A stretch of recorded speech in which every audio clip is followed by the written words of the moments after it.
Now, former President Jacob Zuma's son, Duduzane, has been testifying at the Randburg Magistrate's Court. It is day one of his culpable homicide and reckless and negligent driving trial. Let's take you to the court now, where my colleague Erin Bates is standing by with the latest. Erin, perhaps let's begin with what's unfolded just over the past few minutes in court. We understand the case now postponed.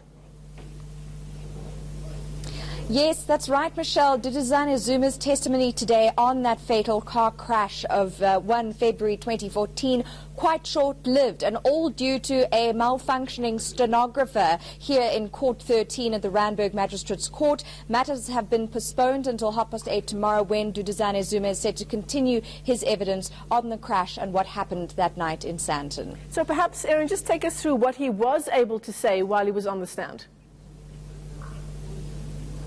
Yes, Michelle, this is the first time during this leg of proceedings. Of course, there was an initial inquest into the fatality in that crash. In fact, there were two fatalities. One was on site. A passenger in a taxi, Duduzane Zuma's Porsche Turbo 911, collided with.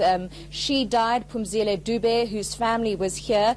Then there was another passenger who died some weeks to months later, but that was ruled out as being in any way connected with the accident. It's been found that that passenger died of a pre-existing health condition. So as we stand, Duduzane Zuma faces a charge of culpable homicide in relation to Phumzile Dube's death in the car crash, and then also a case of reckless and negligent driving. And so in terms of some of the evidence today, he's touched on questions that relate to both of those charges. Him saying, for example, that there were rainy conditions, that there was poor visibility, that he was at first driving at about 120 kilometers an hour, and then he estimates his speed went down to about 90 to 100 kilometers an hour.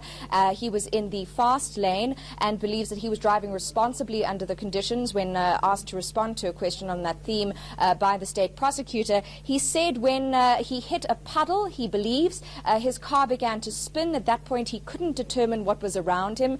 He didn't realize that he had in fact collided with a taxi when the car ground to a halt. And he said about the spinning, Michelle, that he just held on. I just held on, said Duduzane Zuma. I held on for dear life. And at this point, the car was in a spin.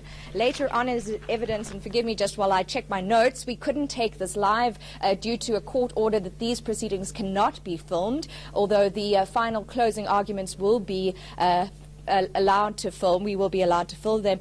Duduzane Zuma also saying, Michelle, it was impossible to bring his vehicle to a halt, to bring it under control after it lost control due to aquaplaning. And aquaplaning is when a car such as his Porsche Turbo 911 reaches or hits water, it doesn't make contact with the ground underneath it and effectively skids along it like a flat stone might do across a lake. And so this question of aquaplaning or water planing in relation to his vehicle has come up, and we understand that some changes have been made to this model of Porsche, or Porsche, however you might like to say it, from the beginning of this year due to concerns over their performance in water conditions or wet conditions.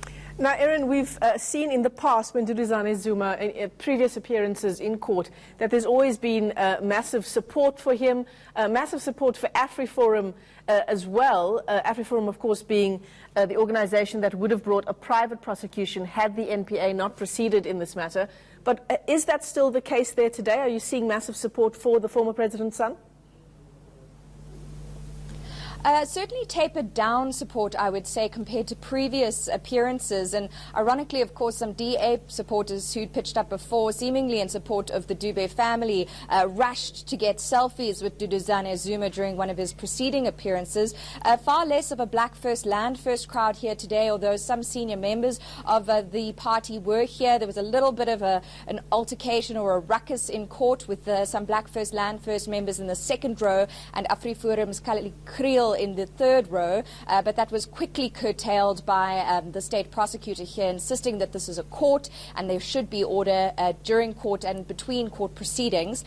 So there is tangible support for Duduzane Zuma, but the crowds have tapered down as we head into these proceedings at the Randburg Magistrate's Court.